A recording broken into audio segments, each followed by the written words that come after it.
Allora, leggerò alcuni versetti dalla lettera agli Ebrei, capitolo 12.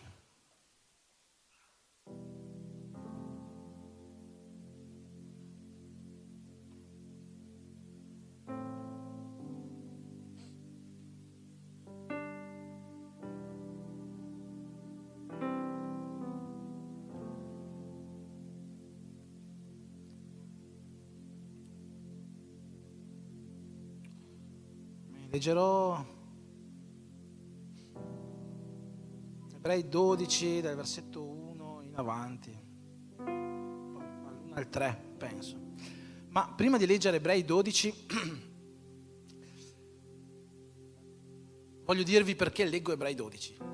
Perché c'è un capitolo nella Bibbia che è un capitolo molto conosciuto, forse è uno tra i capitoli più conosciuti all'interno di tutta la parola di Dio, ed è Ebrei capitolo 11, no?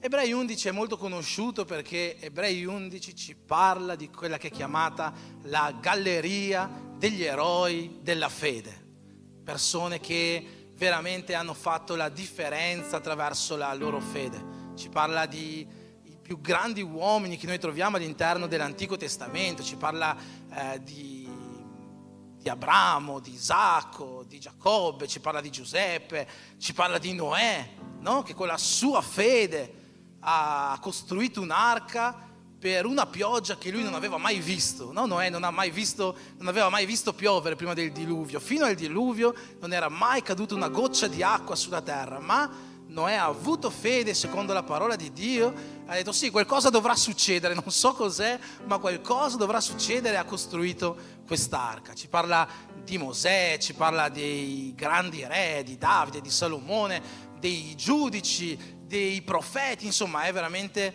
un capitolo meraviglioso, no? Che ci parla di tutti questi grandi eroi della fede. Però perché ci parla di questo?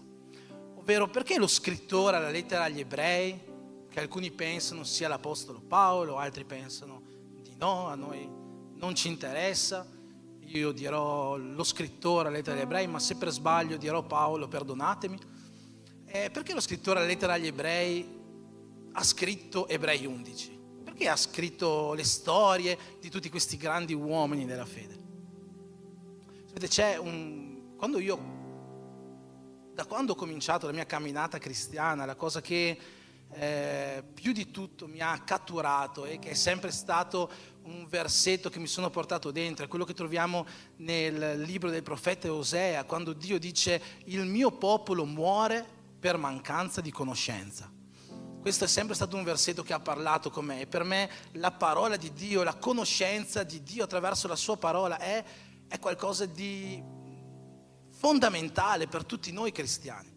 È vero che negli ultimi anni, più che questo versetto, mi avete sentito predicare su 2 Timoteo 1,9, no? Che ormai è diventato il versetto più citato della B-Church. Ma c'è un versetto in queste ultime settimane, mesi, che ha catturato il mio spirito, e ogni volta che vado sulla parola questo versetto mi comincia a girarmi in testa, no? Si trova in Romani 15, versetto 4, che dice così: ogni scrittura, tutto quello che è stato scritto per il nostro insegnamento è stato scritto.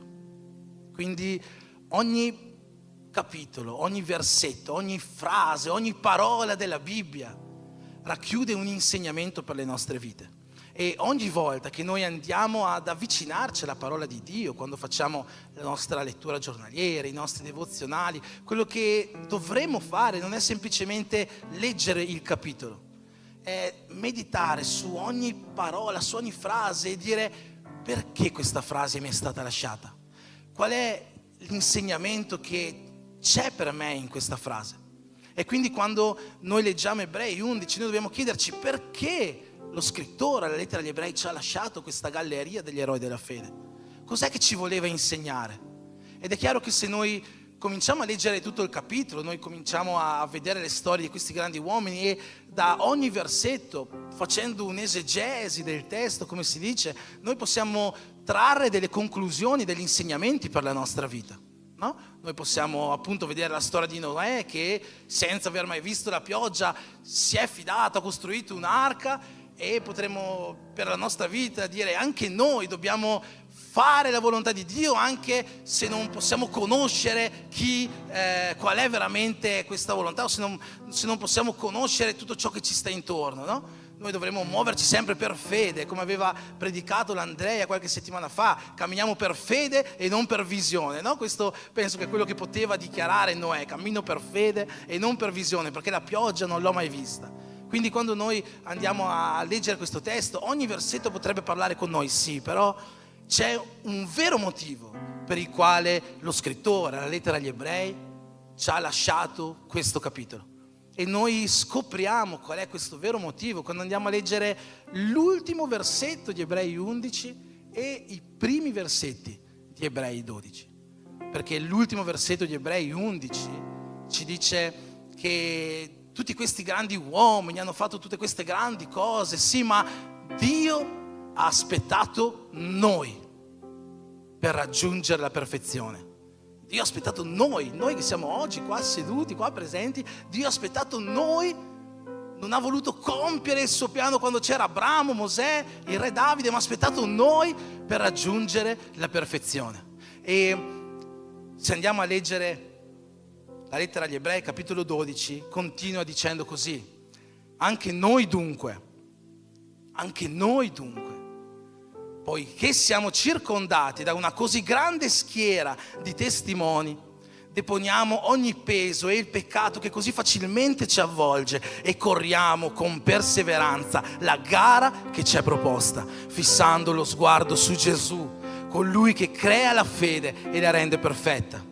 Per la gioia che gli era posta davanti, egli sopportò la croce, disprezzando l'infamia, e si è seduto alla destra del trono di Dio. Considerate perciò colui che ha portato una simile ostilità contro la sua persona da parte dei peccatori, affinché non vi stanchiate perdendovi d'animo. Qua vediamo che lo scrittore, lettera agli Ebrei, comincia questo capitolo 12 dicendoci così: anche voi dunque, voi, sta parlando di noi, di me e di te, anche noi, perché siamo circondati da una così grande schiera di testimoni. Perché sta dicendo questo? Perché ci ha appena fatto un elenco di tutti i più grandi uomini che possiamo trovare all'interno dell'Antico Testamento. Ma quando ha finito questo elenco ci dice: anche voi, anche noi, non dobbiamo essere da meno. C'è una lode tra le più famose tra le più famose lodi cristiane che diceva così: noi siamo gli eroi, noi. Soltanto i più esperti musicalmente possono capire questa canzone. Qua ci sta dicendo: voi oggi siete questi eroi. Noi siamo gli eroi, così anche voi, come lo erano loro un tempo, oggi voi siete circondati da una schiera di testimoni, perché loro lo sono stati e tuttora lo sono. Quante persone oggi testimoniano di Abramo, di Isacco, di Giacobbe, di Mosè, di Davide? Tutti quanti noi cristiani testimoniamo di loro, testimoniamo della loro fede. La parola stessa, Dio stesso testimonia di loro e della loro fede. Ma qua lo scrittore ci sta dicendo: anche voi siete circondati da una così grande schiera di testimoni.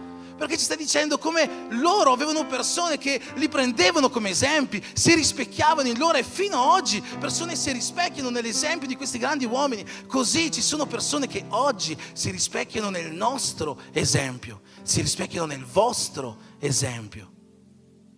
Ci sono persone che forse per noi potrebbe sembrare una follia, no? Magari quando eravamo più giovani, più piccoli, e pensavamo: da grande voglio fare il calciatore, no? Così le persone mi vedranno, no? Io sarò un esempio per le persone, sarò qualcuno in cui le persone si specchieranno. Uno diceva: io voglio fare il cantante, uno diceva: io voglio fare la modella, persone che vengono viste dagli altri, no? Poi passano gli anni e vediamo che questi sogni di quando eravamo piccoli non si realizzano, no? Qualcuno finisce per lavorare in fabbrica, qualcuno finisce per lavorare non lo so, in qualche altro posto, fa il camionista, il furgonista, l'addetto alle pulizie, no?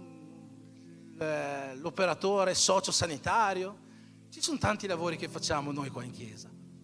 E tutti questi sogni magari che avevamo di essere visti dagli altri, il calciatore, la modella, il politico, no? Sono tutti sogni che poi vediamo svanire. Eppure, fratelli, voglio dirvi che per noi, cristiani, figli di Dio, il fatto di essere visti da qualcuno e essere presi da esempio da qualcuno, avere dei testimoni intorno a noi, è qualcosa che accade ogni giorno. Perché ogni giorno le persone guardano a noi, puntano a noi come qualcuno da prendere ad esempio, per il semplice fatto che siamo cristiani.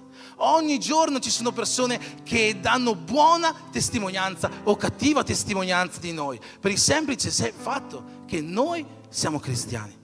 Mi ricordo qualche settimana fa ho partecipato al culto in casa di Ponte di Gioia da Anderson e Grace e stavamo prendendo d'esempio una sorella della nostra chiesa che è qua presente, voglio onorare davanti a tutti, che è la sorella Goia. E stavamo prendendo ad esempio lei per un'attitudine che lei ha, che la vediamo spesso arrivare in chiesa con bottiglie d'acqua, con bicchieri, con carta igienica e tante altre cose, no? E qualcuno gli ha chiesto: ma perché porti sempre tutte queste cose? Lei ha risposto: perché io vado a fare la spesa per me e non mi costa niente prendere una bottiglia d'acqua in più, un po' di carta in più, dei bicchieri in più o quello che serve, no? E subito una persona si è alzata dicendo: da oggi ci sarà un'altra persona che farà questa, perché io inizierò a fare questo. Quindi il suo esempio, la sua testimonianza già ha creato un emulatore, già ha creato qualcuno di simile a lei. E questo è quello che, fratelli, noi siamo chiamati a fare, discepoli non nostri, ma di Cristo. Questo è quello che noi non semplicemente siamo chiamati, ma per il semplice fatto che siamo cristiani, noi diventiamo esempi per le altre persone. Ora, l'unica differenza è che possiamo diventare un buon esempio, una buona testimonianza o una cattiva testimonianza. Perché come cristiani noi siamo i più giudicati sia nel bene ma soprattutto nel male. Però noi oggi siamo gli eroi. Oggi siamo noi quegli eroi della fede che devono portare avanti Ebrei 11. Oggi siamo noi quelle persone che devono esaltare il nome di Gesù attraverso, per mezzo della nostra fede, così come lo fecero questi grandi uomini del passato. E per fare questo, in questi versetti che abbiamo letto, lo scrittore della lettera agli Ebrei ci lascia almeno 2 attitudini che noi possiamo prendere per diventare questi uomini e queste donne circondati da una schiera di testimoni e che testimoniano bene per noi. Perché dice così: anche noi dunque, poiché siamo circondati da una così grande schiera di testimoni, deponiamo ogni peso e il peccato che così facilmente ci avvolge e corriamo con perseveranza la gara che ci è proposta. Il primo consiglio che ci viene dato, la prima attitudine che noi dobbiamo avere è quella di deporre i nostri pesi. Che cosa significa questo, fratelli? Il fatto di seguire Gesù non ci esenta. Si capisce questa parola, esenta? Sì? In portoghese è esenta. Non ci esenta dall'avere pesi. Non ci esenta dall'avere problemi, non ci esenta dall'avere tribolazioni, afflizioni. Giacomo ha cominciato questo culto proprio dicendo questo. Non so con quale problema voi siete entrati, e non è che ve l'ha chiesto semplicemente così tanto ve l'ha chiesto perché tutti quanti noi passiamo da problemi, tutti quanti noi passiamo da difficoltà, da avversità, tutti quanti noi carichiamo dei pesi giorno dopo giorno. E non sono soltanto pesi esterni che noi carichiamo, ma ancora di più sono pesi interni tante volte che noi carichiamo. Ad esempio il peccato che così facilmente ci avvolge, come dice qua. pesi dell'ansietà, pesi dell'incertezza del domani, pesi di tante situazioni emotive, spirituali che sono dentro di noi e che rendono la nostra corsa cristiana più pesante. E noi non possiamo permetterci di avere questi pesi dentro di noi. Fratelli, noi non possiamo permetterci di avere questi pesi dentro di noi. Non so se avete capito quello che noi non possiamo permetterci di avere questi pesi dentro di noi. Non è che noi non dovremmo, non è che noi non possiamo permetterci. Perché? Molto spesso la vita cristiana viene paragonata a una camminata, no? Gesù stesso alla fine del sermone sul monte ci dice: c'è una porta piccola che noi dobbiamo passare, dopo questa porta c'è una via stretta che noi dobbiamo percorrere. Questa è una camminata che sembra una camminata che noi dobbiamo fare. Quando i cristiani hanno cominciato a congregare insieme, non erano conosciuti come i cristiani, erano conosciuti come i seguaci della via. Perché? Perché c'è questa immagine che noi cristiani siamo su questa via, è una camminata quella che stiamo facendo. Però sia lo scrittore della lettera agli ebrei che l'apostolo Paolo, che forse sono gli stessi ma non ci interessa, non ci parlano mai di una camminata, loro ci parlano di una corsa. È una cosa molto diversa. Noi su questa strada non stiamo o non dobbiamo camminare. Noi su questa strada che stiamo perseguendo come cristiani dobbiamo correre senza fermarci. Perché ci parla di corsa? Prima di tutto la corsa è più faticosa e la vita cristiana è una vita di sacrificio, è una vita di rinuncia, è una vita di movimento in cui non possiamo fermarci. Dobbiamo sempre essere dietro a correre, puntando il nostro obiettivo, Gesù Cristo, la vita eterna. Questo è quello che dobbiamo fare quando corriamo. Un'altra differenza cos'è? Che quando noi camminiamo, noi possiamo guardarci intorno, guardare che bello il paesaggio, il creato. No? Quando tante volte facciamo delle passeggiate, ci piace fare passeggiate in riva al lago, in montagna, dove ci sono dei bei paesaggi. Ma nella vita cristiana noi non possiamo fermarci a guardarci intorno, a dire che bello, che bello, che bello. Nella vita cristiana noi dobbiamo correre. E quando uno corre non è che si mette a guardare a destra, a sinistra, perché se si trova un palo davanti se lo prende in faccia, o perché se c'è qualcosa per terra potrebbe scivolare sopra. Quando uno corre deve essere sempre concentrato, deve essere sempre attento, deve essere sempre sicuro di dove sta andando. Non c'è modo di voltarsi né a destra né a sinistra. E grazie a Dio noi abbiamo lo Spirito Santo dentro di noi, che, come c'è scritto nel libro di Isaia, quando ci voltiamo a destra o a sinistra ci dice: no, guarda che di là devi andare, quella è la via, dritto davanti a te, là c'è Cristo. Quando Giosuè si presenta al popolo, no? Nel suo libro c'è scritto che io mediterò sulla legge del Signore giorno e notte, non mi svierò da questa legge, non guarderò né a destra né a sinistra. Quella è la via, quella è la legge, io andrò di là. Quindi come noi viviamo la nostra vita, noi dobbiamo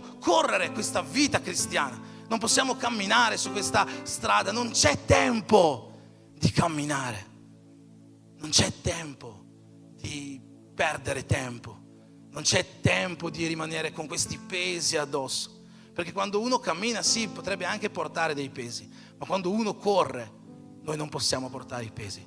Noi stiamo correndo una gara, c'è scritto qua.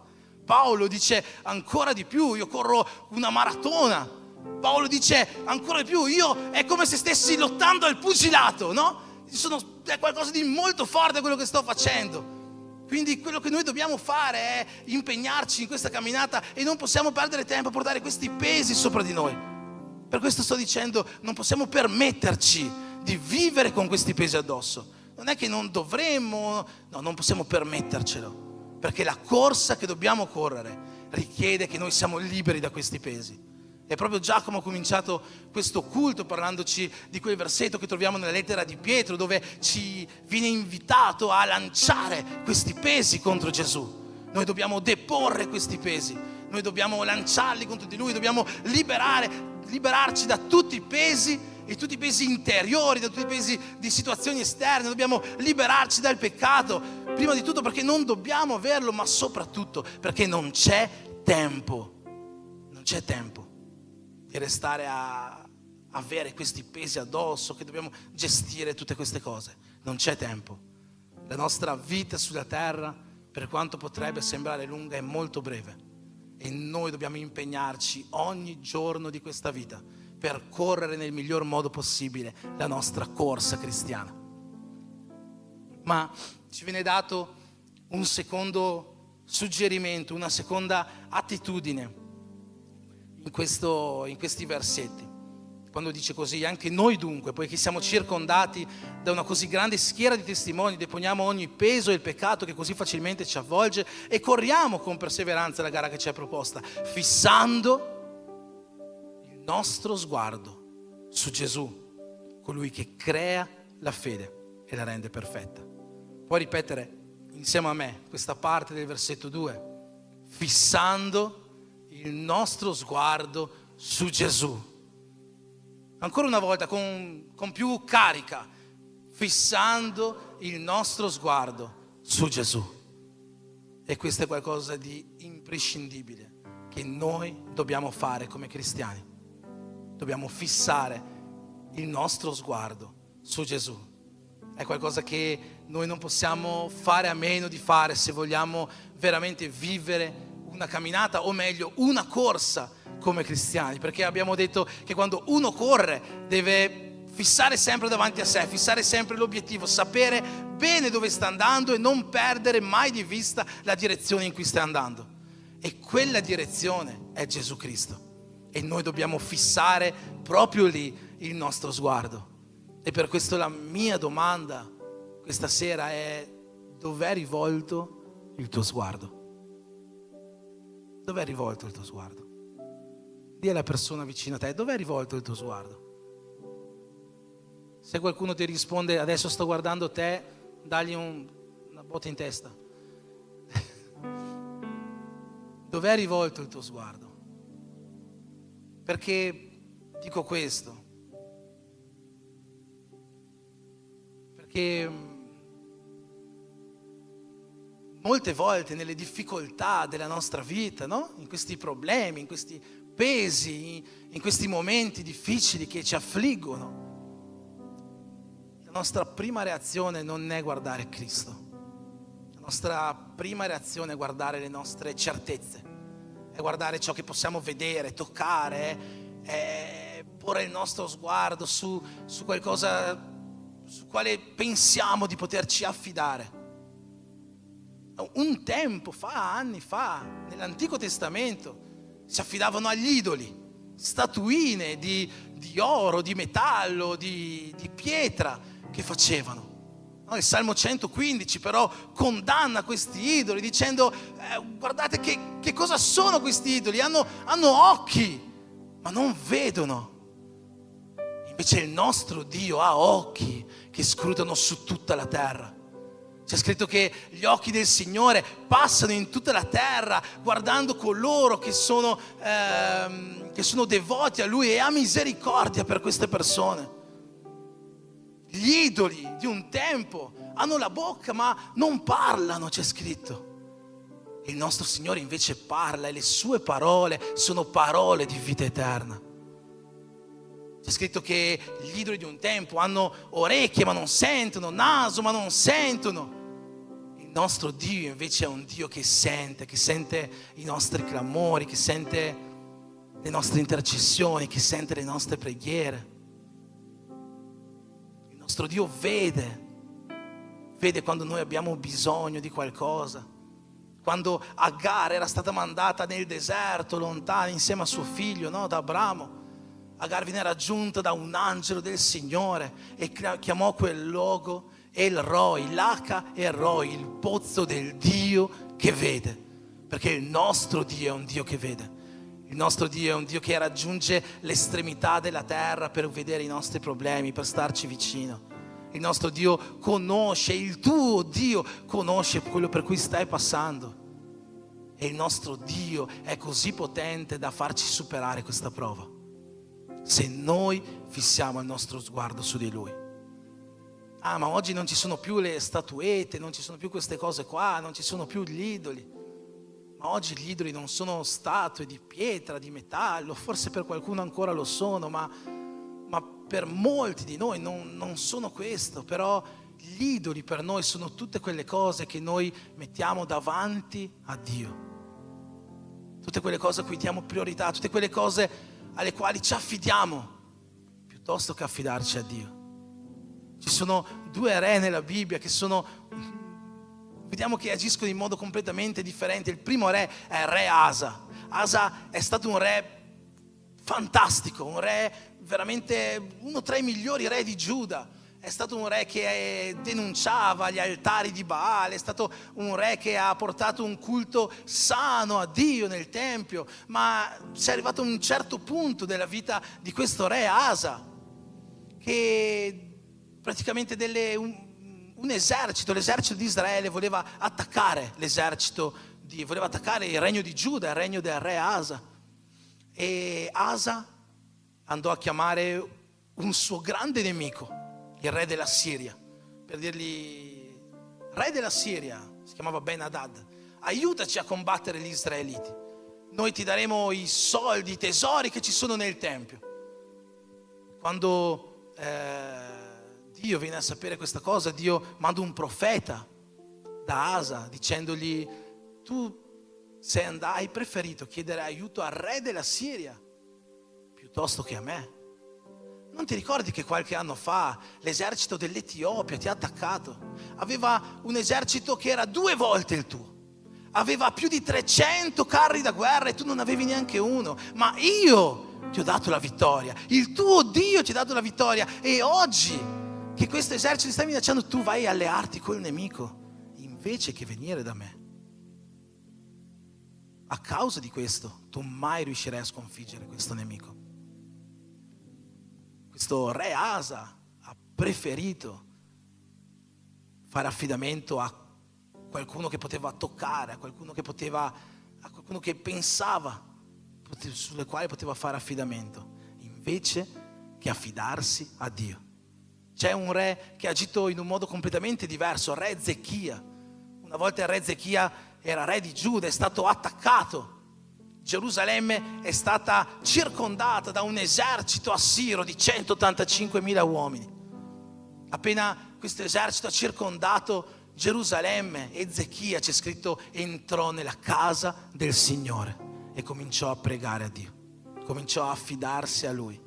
Uscito dalla casa del Signore, pieno di forza da parte di Dio, chiama i capi del suo popolo e gli dice così: siate coraggiosi, non temete, perché loro siano un grande esercito, ma colui che combatte per noi è più grande di colui che combatte per loro. Loro si affidano a un braccio di carne, noi ci affideremo al nostro Dio.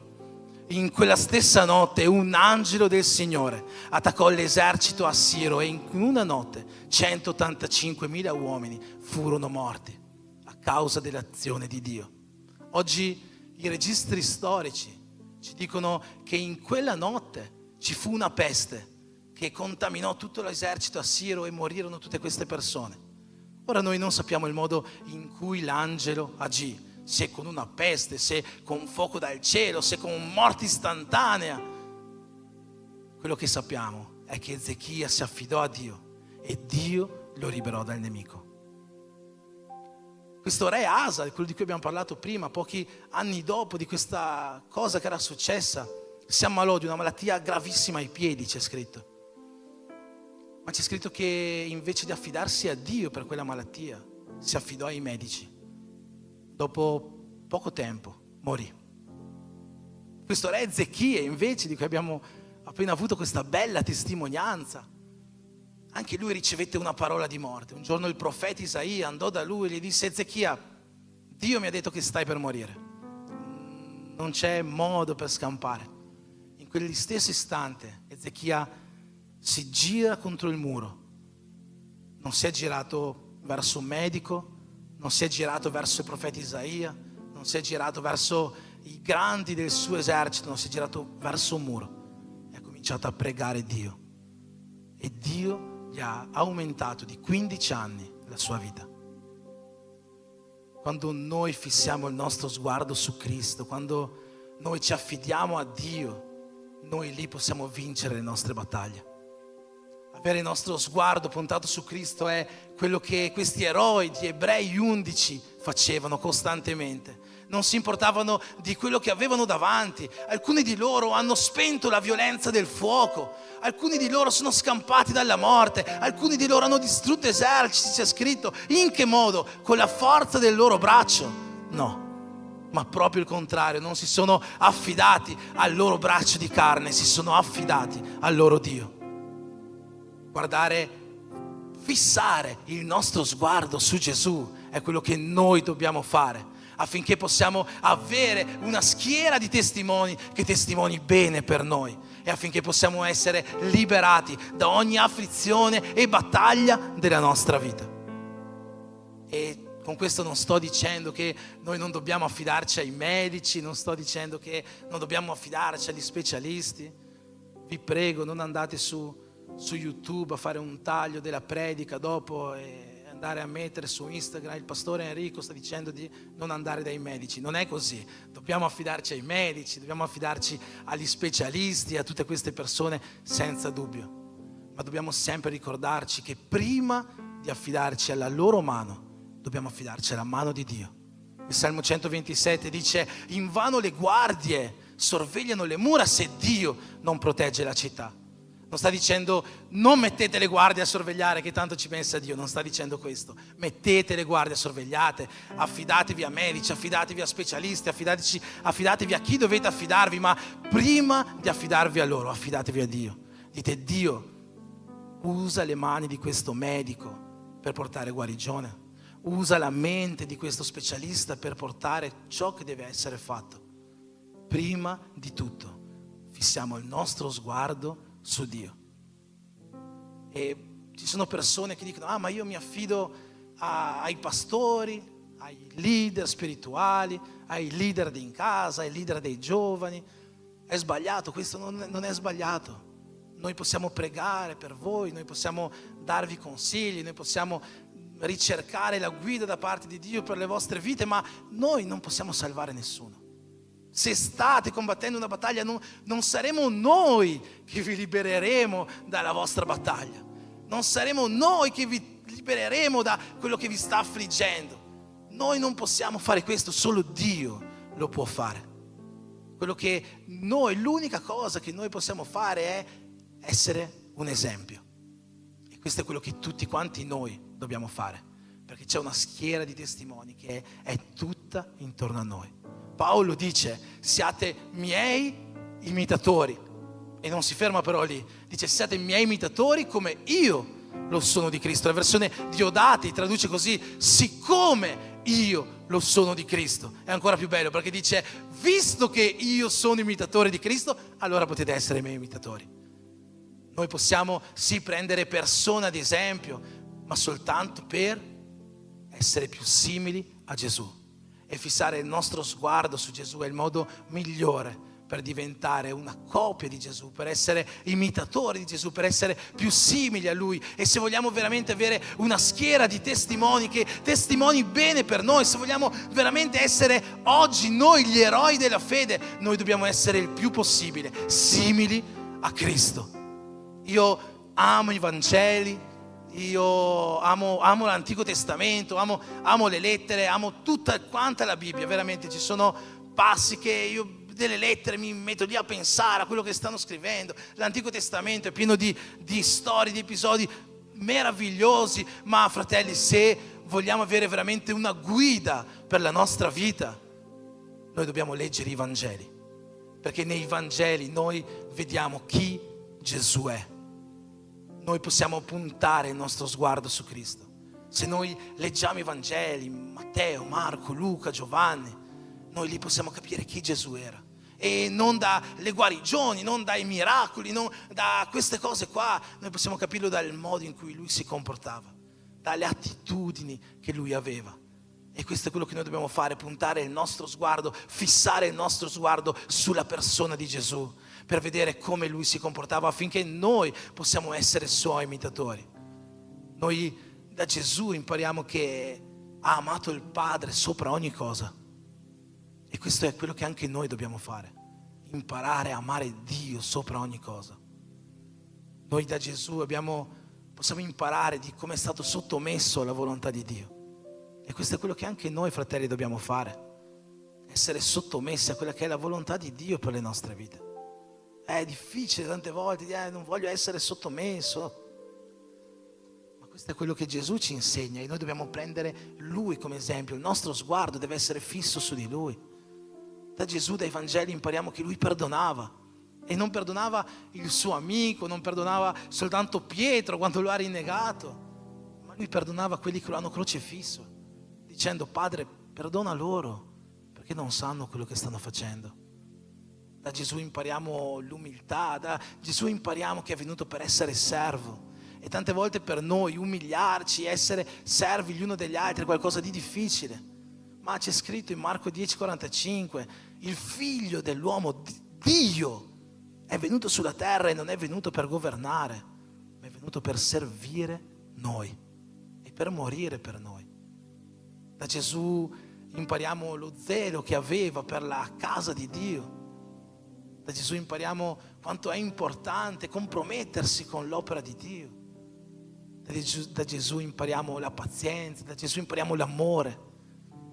Da Gesù impariamo tutte queste attitudini che noi, per essere questi eroi della fede, per essere queste persone circondati da testimoni e testimoni che parlano bene di noi, dobbiamo avere.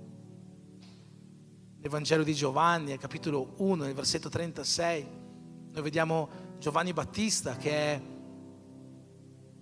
lì in riva al Giordano e a un certo punto si ferma e fissa il suo sguardo su Gesù e dice così: ecco, quello è l'agnello di Dio che toglie i peccati del mondo. Fratelli, penso che ognuno di noi dovrebbe vivere la sua vita cercando di migliorare giorno dopo giorno, affinché, come successe quel giorno in riva al Giordano, anche oggi persone possano andare per strada, fissare il loro sguardo su di noi e riconoscere Gesù dentro i nostri cuori. Amen. Posso invitarti ad alzarti in piedi?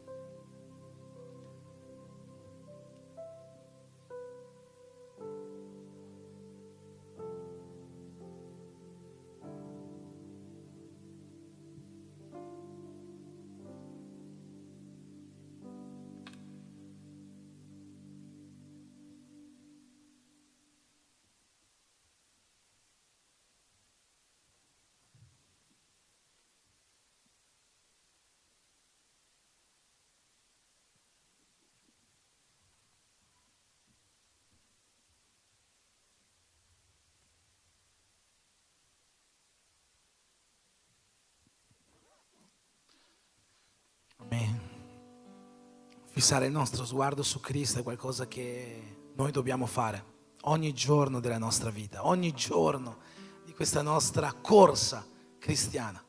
Se oggi ancora non stai correndo, se oggi stai camminando, prendendoti tempo di guardare a destra, a sinistra com'è il paesaggio, facendoti ancora carico di quei pesi delle situazioni che così facilmente ci avvolgono, pesi del peccato, pesi di sentimenti, di cose che sono e vivono purtroppo dentro di noi. Il mio invito, o meglio l'invito dello Spirito Santo questa sera, è che tu possa deporre questi pesi, che tu possa smetterla di camminare su questa strada, che tu possa smetterla di guardare a destra e a sinistra, ma che tu possa lasciare ogni cosa, lancia ogni preoccupazione, lancia qualsiasi cosa contro Cristo e comincia a correre fissando la meta, comincia a correre ponendo i tuoi occhi su di Lui, l'autore, il creatore e il consumatore della tua fede. Lui è colui che ci può liberare da ogni problema. Se fissi il tuo sguardo su di Lui, tu sarai liberato da ogni situazione, da ogni battaglia. Il salmista nel Salmo 121 dice così: alzi i miei occhi verso il monte. Da dove verrà il mio aiuto? Il mio aiuto viene dal Signore che ha creato il cielo e la terra. Perché inizia dicendo alzi i miei occhi verso il monte? Uno dei nomi di Dio nell'Antico Testamento è El Elyon, che nella Bibbia viene tradotto come l'Altissimo, ma che nella traduzione letterale è il Signore della montagna. Per questo Davide dice: alzo i miei occhi verso la montagna, perché lì c'è il mio Signore. Lui è colui che mi può liberare, Lui è colui che non vacilla, Lui è colui che mi sosterrà in ogni momento e in ogni battaglia della mia vita. Fissiamo il nostro sguardo su di Lui durante questa nostra corsa, non perdendoci a guardare a destra, a sinistra, togliendoci questi pesi, perché è necessario che noi corriamo e che corriamo velocemente per arrivare fino a Lui. E finché continuiamo questa corsa, che ogni giorno possiamo migliorare, diventando sempre più simili al nostro Signore Gesù. Amen, Chiesa? Preghiamo insieme. Signore Gesù, ti ringraziamo, Padre, per questa serata, per queste parole di vita eterna, parole che gli idoli non ci possono dare, ma che possono scorrere dalla tua parola, che possono scorrere dal tuo trono e scendere dentro di noi. Ti ringrazio, Signore, per il modo in cui Tu hai seminato questa sera, e ti chiedo, Padre, che ognuno di noi possa uscire di qua sempre più ripieno di Te, sempre più convinto che Tu sei colui sul quale dobbiamo puntare il nostro sguardo, deponendo ogni nostro peso, o meglio lanciandolo contro Te, correndo questa gara che Tu ci hai proposto fino ad arrivare alla vita eterna. Che possa essere una corsa, una gara che noi corriamo, Signore, mettendo a frutto i Tuoi insegnamenti e sempre di più identificandoci a Te. Che possiamo, Signore, fruttificare ogni giorno della Tua vita, ponendo il nostro sguardo su di Te, perché senza di Te noi non possiamo nulla, ma con Te noi possiamo ogni cosa. Questo Tu ci hai insegnato, in questo noi crediamo, per fede lo crediamo. Fissiamo il nostro sguardo su di Te. Benedici le nostre vite, Signore, nel nome di Gesù. Amen.